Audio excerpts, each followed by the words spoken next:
बिस्मिल्लाहिर्रहमानिर्रहीम। अस्सलाम वालेकुम डियर स्टूडेंट्स, कैसे हैं आप सब। मैं हूं गुलाम मुर्तजा, आपका फिजिक्स टीचर। आज बेटा जी हम जो टॉपिक डिस्कस करेंगे वो हमारे पास है आर्टिफिशियल सैटेलाइट। आज इस लेक्चर के अंदर मैं आपको बहुत इंटरेस्टिंग चीजें बताने जा रहा हूं कि सबसे पहले हम देखेंगे सैटेलाइट क्या होता है। आइए बगैर टाइम वेस्ट के हम टॉपिक स्टार्ट करते हैं। तो बेटा इस टॉपिक के अंदर हमारे पास दो वर्ड्स हैं, एक आर्टिफिशियल, दूसरा सैटेलाइट। सबसे पहले हमें आर्टिफिशियल का मतलब पता होना चाहिए। दो चीजें होती है, एक नेचुरल चीज होती है, एक हमारे आर्टिफिशियल चीज होती है। नेचुरल चीज क्या होती है? जो अल्लाह ताला ने या कायनात के अंदर कुदरती तौर पे मौजूद हो उसको हम नेचुरल कहते हैं। और आर्टिफिशियल क्या होती है? आर्टिफिशियल इसका ऑपोजिट है। अब ऑपोजिट का मतलब ये कि ऐसी चीज जो अल्लाह पाक मीन के अल्लाह पाक की जात ने ना बनाई हो, मीन के उस जैसी जो चीज है वो इंसान या कोई भी आदमी जो है वो बनाए, उसको हम कहते हैं आर्टिफिशियल। अब यहाँ पे आर्टिफिशियल सैटेलाइट है, तो पहले तो आर्टिफिशियल का मतलब आप याद रखिएगा। आर्टिफिशियल का मतलब है कि मैन मेड थिंग्स, जो मैन मेड थिंग्स होती है उसको हम आर्टिफिशियल कहते हैं। अब सैटेलाइट क्या होते हैं? सैटेलाइट की पहले हम डेफिनेशन रीड करते हैं।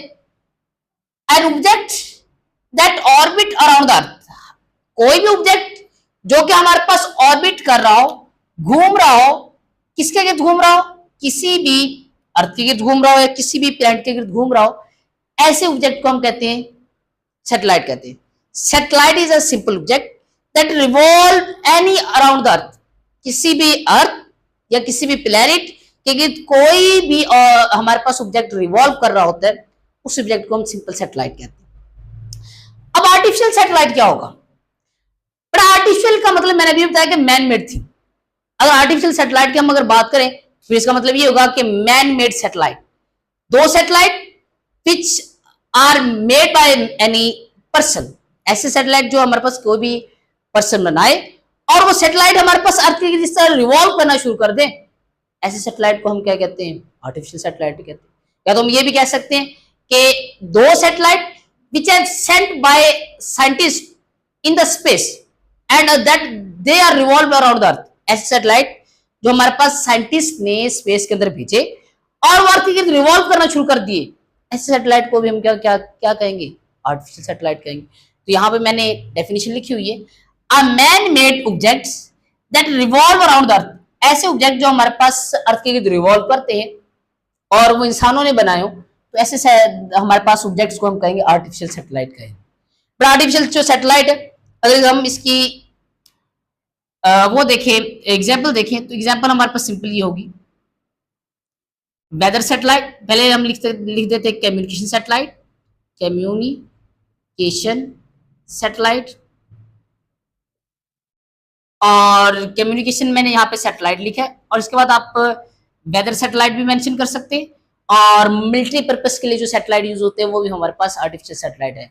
और एक और चीज याद रखिएगा, आप आजकल के दौर के अंदर जीपीएस यूज करते हैं, मीन की ग्लोबल पोजिशनिंग सिस्टम यूज करते हैं, और ये जो ग्लोबल पोजिशनिंग सिस्टम है इसके अंदर टोटल 24 सैटेलाइट मौजूद होते हैं। और ये 24 सैटेलाइट है, ये आपको किसी भी जगह पे आपकी लोकेशन मालूम करके दे सकते हैं, किसी भी चीज की लोकेशन या स्पीड मालूम करके दे सकते हैं।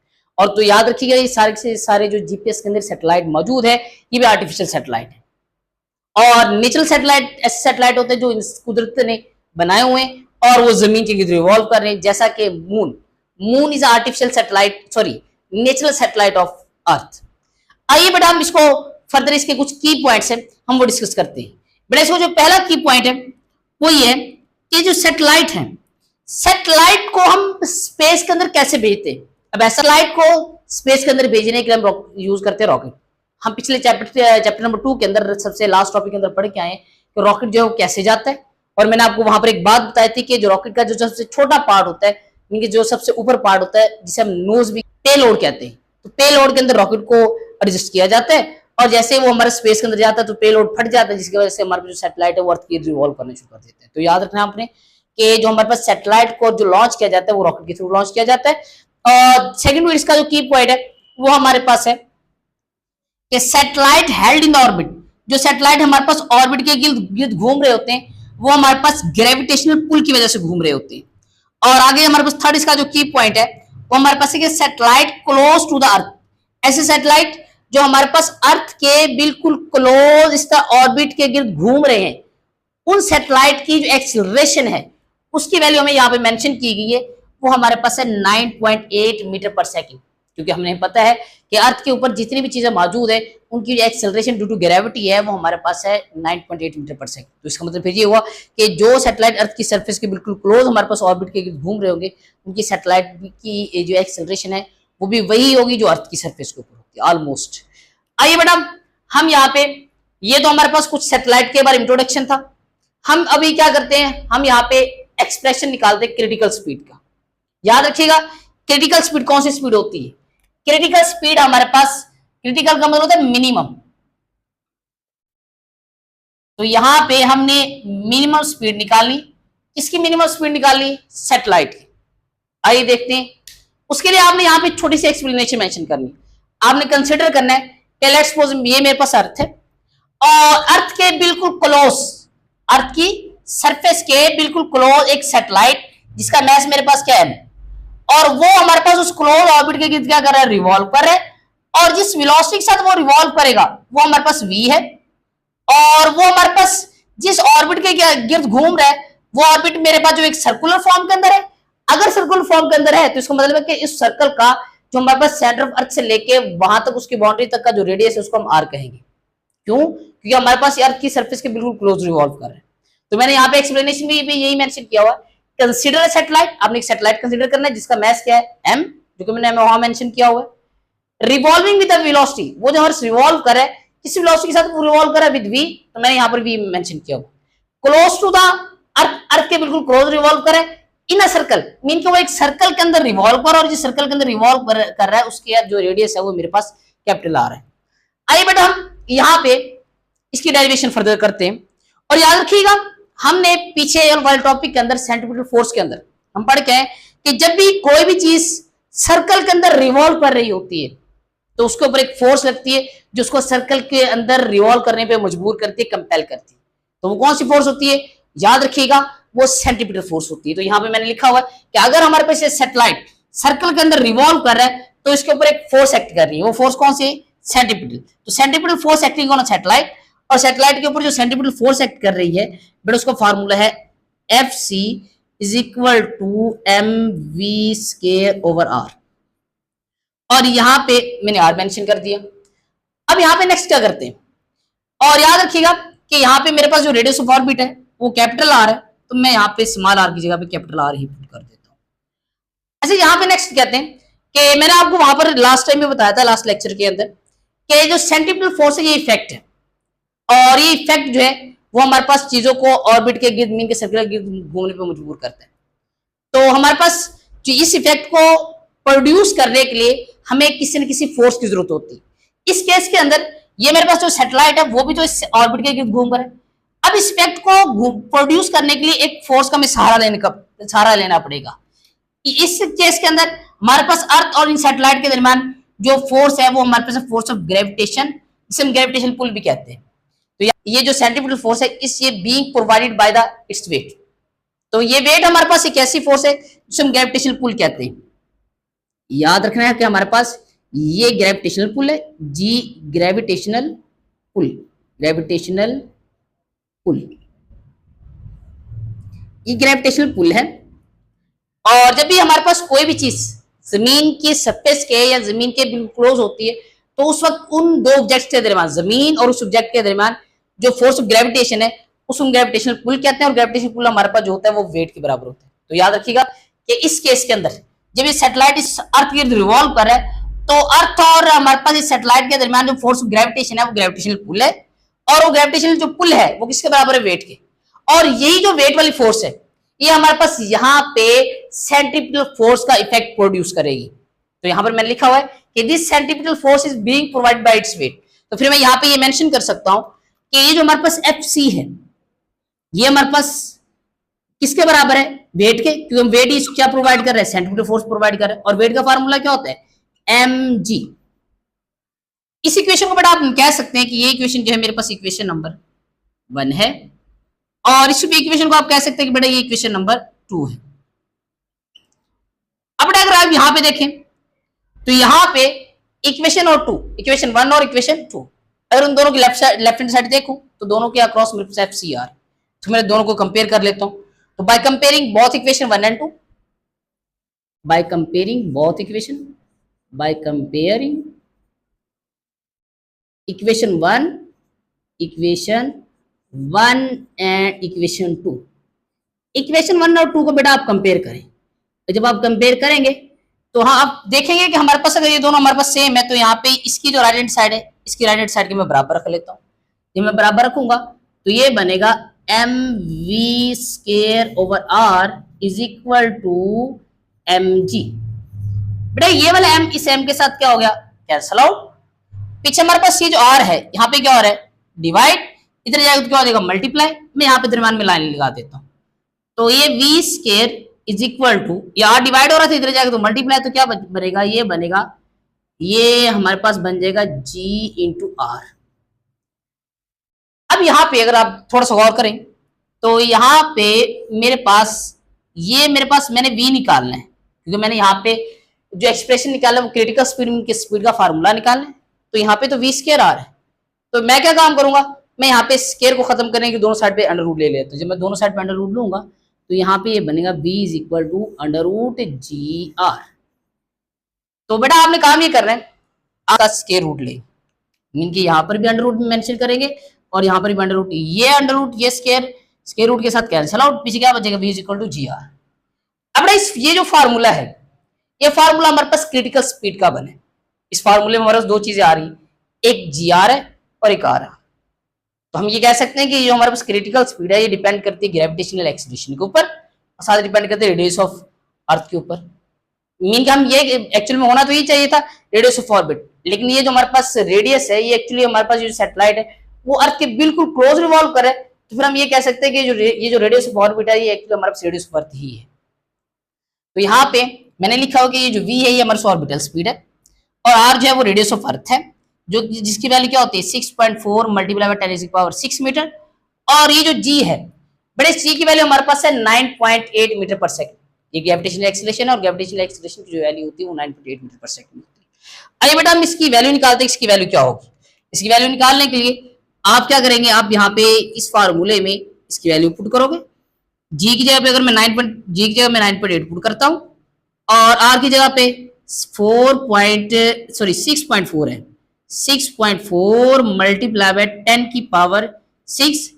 बेटा जब हम इसको सॉल्व करते हैं तो मेरे पास आंसर आता है 7.9 मल्टीप्लाई बाय 10 रेज की पावर 3 मीटर पर सेकेंड। देखिए तो यहाँ पे ये जो 10 रेज की पावर 3 है बेटा, ये हमारे पास बराबर होता है किलो के। तो मैं इसकी जगह पे रिप्लेस कर सकता हूं के, ये किलो के बराबर होता है, तो मैं इसकी जगह पे अगर मैं रिप्लेस करूं के तो ये क्या बनेगा, ये बनेगा v is equal to 7.9 kilometre per second. ये बेटा आपके पास मिनिमम क्रिटिकल स्पीड की वैल्यू निकल गई। हम ये कह सकते हैं कि ये हमारे पास जो स्पीड है ये हमारे पास क्रिटिकल, बल्कि मैं यहां पे लिख सकता हूँ कि ये हमारे पास मिनिमम स्पीड है, मिनिमम स्पीड ऑफ सैटेलाइट है। जिस ये है हमारे पास मिनिमम स्पीड ऑफ सैटेलाइट। इसकी आइए प्रॉपर डेफिनेशन करते हैं। इसकी प्रॉपर डेफिनेशन क्या बनेगी, इसकी डेफिनेशन ये बनेगी, the minimum velocity required to put the satellite into orbit, कि हमें किसी भी सैटेलाइट को ऑर्बिट के अंदर पुट करने के लिए, घुमाने के लिए हमें उसे कितनी सैटेलाइट की स्पीड देनी चाहिए उस ऑर्बिट के अंदर घूमता रहे। तो वो जो हमारे मिनिमम सैटेलाइट की जो स्पीड होती है, जो हम उसे किसी भी सैटेलाइट को देते हैं कि वो सैटेलाइट के ऑर्बिट के गिर्द रिवॉल्व करता रहे, उस मिनिमम स्पीड को हम कहेंगे क्रिटिकल ऑर्बिटल स्पीड कहेंगे। डेरिवेशन आती है टाइम पीरियड की, मीन की इसकी वैल्यू हमने निकालनी है। टाइम पीरियड याद रखिएगा, टाइम पीरियड हमारे पास एक ऐसा टाइम होता है जो कोई भी ऑब्जेक्ट अपने एक साइकिल पूरा करने के लिए, एक चक्कर पूरा करने के लिए टाइम लेते हैं। अगर हम यहाँ पे देखें तो लेट्स सपोज मेरे पास ये जो सैटेलाइट है वो यहां से मूव करना स्टार्ट किया और मूव करके वो दोबारा इसी जगह पे आ गया, उसने अपने एक चक्कर पूरा किया। अब अगर उसने अपने एक चक्कर पूरा किया है तो इस चक्कर के अंदर, इस साइकिल के अंदर जो उसने डिस्टेंस कवर किया है वो हमारे पास पूरे का पूरा सर्कमफेरेंस ऑफ सर्कल पूरा किया, और पूरा सर्कल सर्कमफेरेंस ऑफ सर्कल पूरा किया है, तो फिर हम ये कह सकते हैं कि यहाँ पे जो उसने सर्कमफेरेंस ऑफ सर्कल जो है वो किसके बराबर है, वो बराबर है 2πr के बराबर। और यहाँ पे दूसरी चीज आपने याद रखनी है कि इस पूरे साइकिल को चक्कर पूरा करने के लिए ये जो हमारे पास सैटेलाइट टाइम लेगा उस टाइम को हम कहेंगे टाइम पीरियड। आइए हम इसका फार्मूला लिखते हैं। टाइम हमें डिस्टेंस मालूम करने का फार्मूला होता है S is equal to V multiply by T. अगर मैंने पूरे साइकिल का सैटेलाइट का टाइम पीरियड मालूम करना है तो यहाँ पे क्या करूंगा, यहाँ पे वी मल्टीप्लाई हो रहा है, इधर जाएगा तो क्या हो जाएगा डिवाइड, तो यहाँ पे बनेगा formula T is equal to S over we.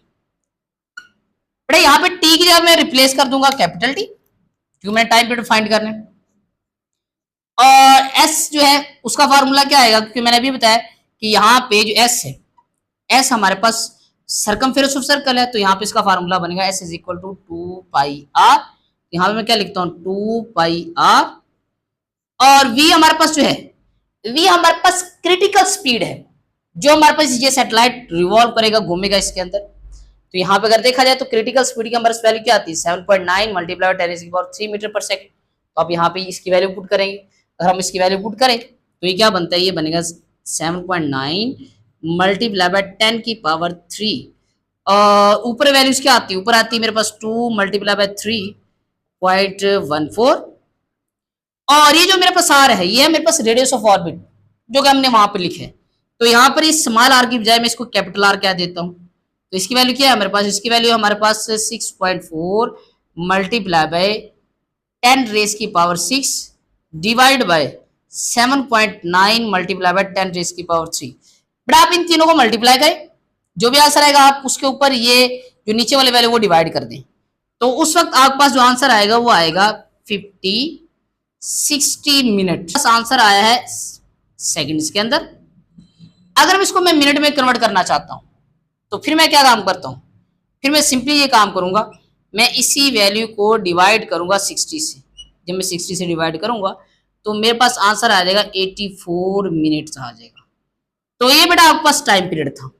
Mean के मेरे पास कोई भी सैटेलाइट जो हमारे पास क्लोज टू द ऑर्बिट मौजूद होगा तो वो एक चक्कर पूरा करने के लिए जो टाइम लेगा वो हमारे पास 84 मिनट्स लेगा। पढ़िए क्रिटिकल वेलोसिटी।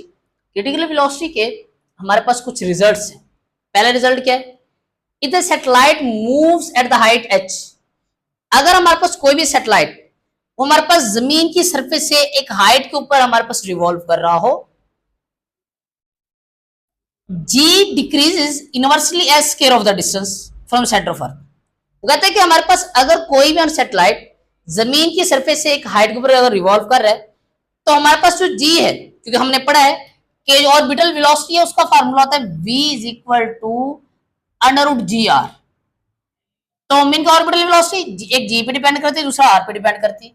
जैसे जैसे मैं डिस्टेंस को बढ़ाता जाऊंगा तो वैसे वैसे जो g है इसकी वैल्यू हमारे पास ऐसे ऐसे कम होती जाएगी, क्योंकि g की अगर वैल्यू का अगर आप फार्मूला देखें तो बड़ा g की हमारे पास वैल्यू का जो फार्मूला होता है वो होता है हमारे पास gm over r plus h का स्क्वायर। अगर मैं यहाँ पे h को इंक्रीज करता हूं तो ये r प्लस h फैक्टर है, ये भी हमारे पास क्या हो जाता है इंक्रीज। जब ये r plus h factor increase हो जाएगा तो उसके नतीजे में जो g है उसकी वैल्यू हमारे पास क्या हो जाएगी इंक्रीज, सॉरी डिक्रीज। तो यहाँ पे जैसे जैसे मैं ये जो h है मैं ऐसे ऐसे बढ़ाता जाऊंगा तो वैसे वैसे मेरे पास ये जो r प्लस h ये दोनों जो फैक्टर है वो क्या होते जाएंगे, बढ़ते जाएंगे। जब ये बढ़ते जाएंगे तो ये g है वो ऐसे ऐसे क्या होता जाएगा, कम होता जाएगा हो जाएगा। ये g और ये मेरा जो फैक्टर है ये दोनों आपस में क्या इनवर्सली प्रोपोर्शनल के अंदर है। तो यहाँ पे जो v है वो g की वैल्यू पे डिपेंड करते हैं। अगर r बढ़ेगा सॉरी g h बढ़ेगा तो हमारे पास जो g है वो क्या हो जाएगा, कम हो जाएगा। अगर ये कम हो जाएगा तो ये जो स्पीड है वो भी कम हो जाएगी। और यहाँ पे उसने लिखा हुआ है कि higher satellite slower will require speed. वो कहते हैं कि हमारे पास ऐसे ऑर्बिट जो हमारे पास जमीन से बहुत ज्यादा हाइट के ऊपर मौजूद है तो उन ऑर्बिट्स के अंदर सैटेलाइट को घूमने के लिए बहुत कम स्पीड रिक्वायर्ड होती है। क्यों कम स्पीड रिक्वायर्ड होती है, क्योंकि वहां पे ग्रेविटेशनल पुल कम होता है, इसलिए वो हमारे पास अगर ऐसे ऐसे भी घूमते रहेंगे तो वो हमारे पास इजीली उस ऑर्बिट के अंदर रहेगी। लेकिन अगर हमारे पास क्लोज ऑर्बिट्स होते हैं वो सैटेलाइट के वैसे सैटेलाइट जो हमारे पास क्लोज टू द अर्थ मौजूद होंगे वहां पे ग्रेविटेशनल पुल ज्यादा होगा। अगर वो थोड़ी सी भी अगर अपनी स्पीड कम करते हैं तो वो हमारे जो ग्रेविटेशनल पुल की वजह से जमीन की तरफ अट्रैक्ट हो जाएंगे, वो जमीन के ऊपर गिर जाएंगे। तो ऐसे सैटेलाइट जो अर्थ के बिल्कुल क्लोज मौजूद होंगे, उनको वहां उस ऑर्बिट के अंदर घूमने के लिए वो तो हाई स्पीड रिक्वायर्ड होगी। और ऐसे सैटेलाइट जो हमारे पास अर्थ के बिल्कुल बहुत दूर मौजूद होंगे, तो उनको उन सैटेलाइट उस ऑर्बिट के अंदर घूमने के लिए, रहने के लिए बहुत कम स्पीड रिक्वायर्ड होगी, और वो अपना एक चक्कर पूरा करने के लिए बहुत ज्यादा टाइम लेंगे। तो यहाँ पर मैंने लिखा हुआ है higher satellite slower will required speed. Higher satellite को हमारे पास कम स्पीड रिक्वायर्ड होती है, and longer will it take to complete one revolution, mean कि वो एक ज्यादा टाइम लेंगे अपने एक चक्कर पूरा करने के लिए। बड़ा उम्मीद करता हूं कि आपको ये जो आर्टिफिशियल सैटेलाइट का जो टॉपिक है वो बहुत अच्छी तरह क्लियर होगा। अगर आपको इस टॉपिक के अंदर कोई भी मिसकंसेप्शन होती है या आपके माइंड में कोई भी क्वेश्चन अराइज होता है, तो आप बगैर हेजिटेशन के आप कमेंट बॉक्स के अंदर नीचे कमेंट करके मुझसे पूछ सकते हैं। तो नेक्स्ट लेक्चर तक अल्लाह हाफिज।